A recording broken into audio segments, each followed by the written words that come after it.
आकाशवाणी लखनऊ से प्रस्तुत हैं प्रादेशिक समाचार।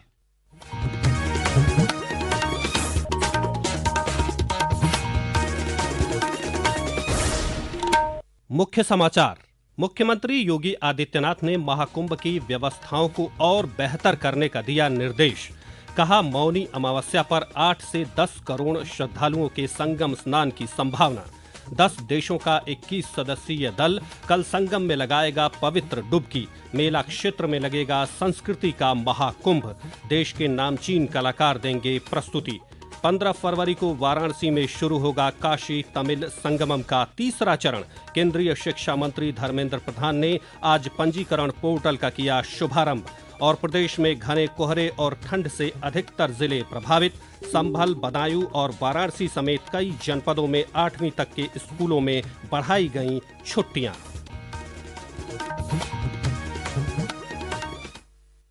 नमस्कार, प्रदेश के समाचारों के साथ मैं राघवेंद्र त्रिपाठी। और अब समाचार विस्तार से। प्रयागराज में दिव्य महाकुंभ का पावन स्नान पूरी आस्था और उल्लास के साथ जारी है। पौष पूर्णिमा और मकर संक्रांति पर अमृत स्नान में 5 करोड़ से अधिक श्रद्धालुओं के पहुंचने के बाद मेला प्रशासन लगातार सुविधाओं को और बेहतर करने में जुटा है। मुख्यमंत्री योगी आदित्यनाथ ने आज महाकुंभ की व्यवस्थाओं की समीक्षा करते हुए कहा कि 29 जनवरी को मौनी अमावस्या पर 8 से 10 करोड़ श्रद्धालुओं के संगम स्नान की संभावना है। ऐसे में व्यवस्थाओं को और बेहतर किया जाए। पेश है एक रिपोर्ट।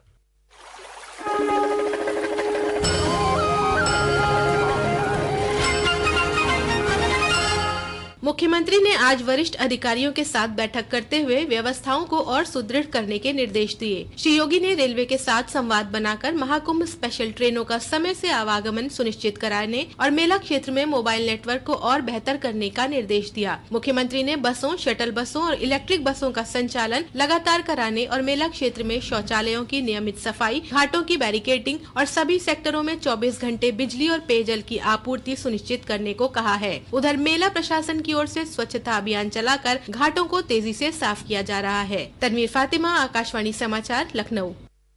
महाकुंभ में शामिल होने के लिए देश और दुनिया से लाखों श्रद्धालु लगातार प्रयागराज पहुंच रहे हैं। ऐसे में सुरक्षा के मद्देनजर भारतीय रेलवे ने प्रयागराज जंक्शन पर एक विशेष कंट्रोल रूम स्थापित किया है। इसकी मदद से भीड़ नियंत्रण और भक्तों को सुरक्षित और सुगम यात्रा का अनुभव दिया जा रहा है। देश के कोने कोने से प्रयागराज पहुंचे श्रद्धालु महाकुंभ की व्यवस्थाओं से काफी खुश नजर आ रहे हैं। संगम में आस्था की डुबकी लगाने पहुंची ऋतु तिवारी ने बताया कि महाकुंभ में आरती से लेकर गंगा स्नान तक के लिए सरकार ने सुगम व्यवस्था की है। हम हमेशा कुंभ में आते हैं, लेकिन इस बार का जो भी यहाँ की व्यवस्था है बहुत ही बढ़िया है। गंगा स्नान से लेकर आरती तक, जो भी ये झरना है, जगह जगह के पंडाल है, लोगों के जो भी घूमने के, टहलने के, हम युवाओं के लिए तो काफी अच्छे है। बाकी वृद्धों के लिए भी काफी व्यवस्था की गई है। हर जगह शौचालय की भी व्यवस्था, मतलब हर चीज की व्यवस्था है।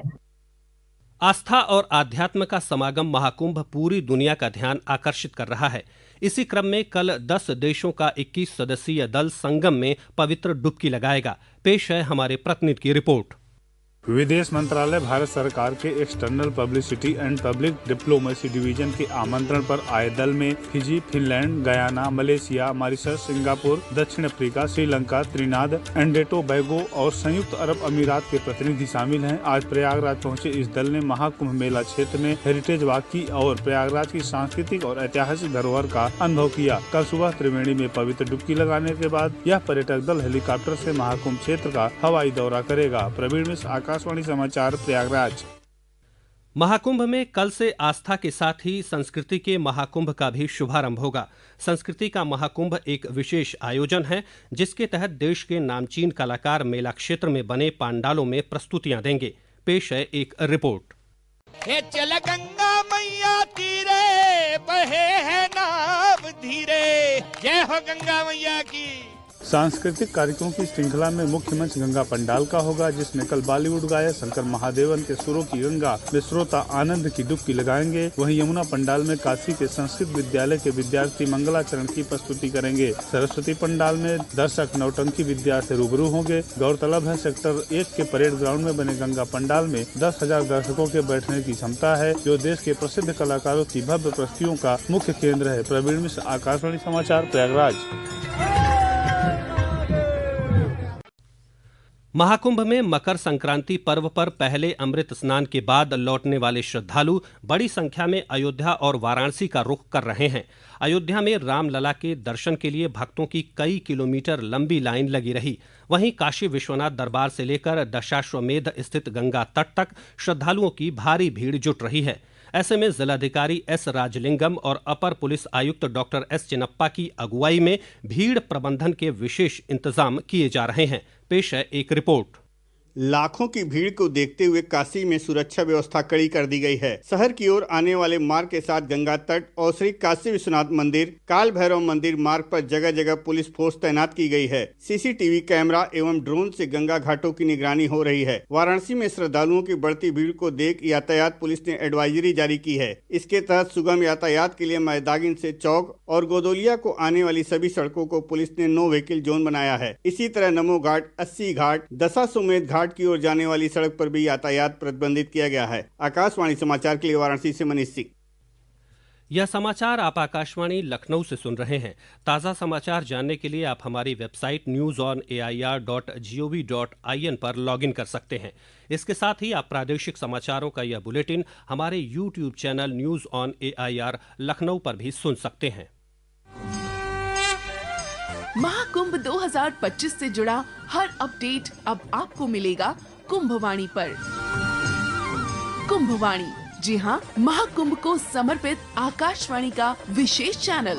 सुनिए हर दिन 3 कुंभ बुलेटिन, सुबह 8:40, दोपहर 2:30 और शाम 8:30 पर प्रयागराज में FM 103.5 मेगाहर्ट्ज पर। इसके अलावा कुंभवाणी उपलब्ध है हमारे न्यूज ऑन AIR ऐप पर और OTT प्लेटफॉर्म वेव्स पर।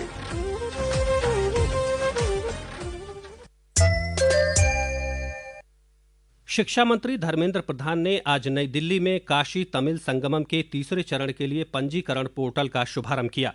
इस मौके पर श्री प्रधान ने कहा कि इस वर्ष 10 दिवसीय काशी तमिल संगमम 15 फरवरी को वाराणसी में शुरू होगा। उन्होंने कहा कि इस कार्यक्रम में 1200 प्रतिनिधि, शिल्पकार और नवप्रवर्तक शामिल होंगे।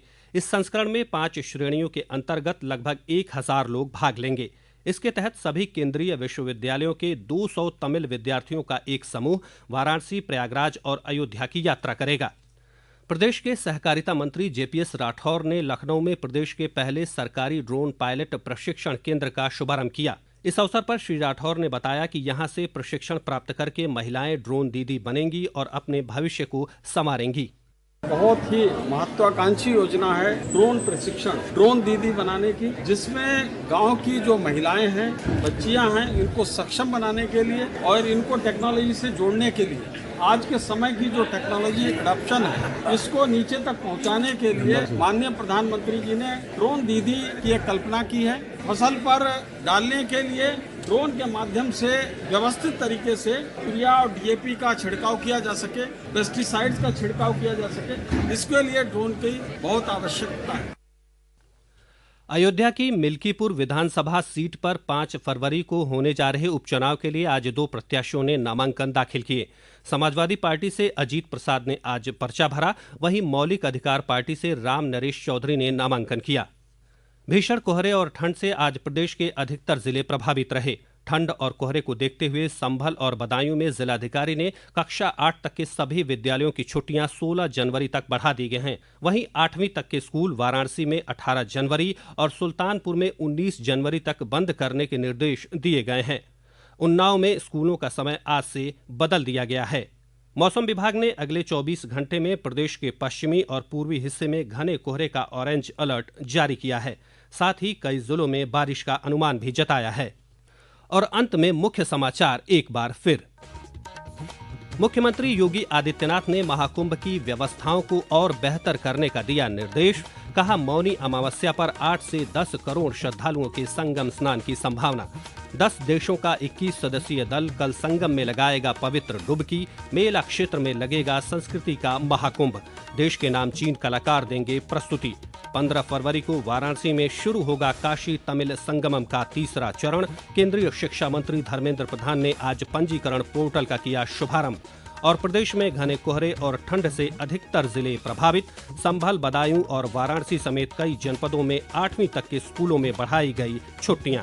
इसी के साथ प्रादेशिक समाचारों का यह बुलेटिन समाप्त होता है। अगला बुलेटिन रात 8 बजे FM पर प्रसारित किया जाएगा। नमस्कार।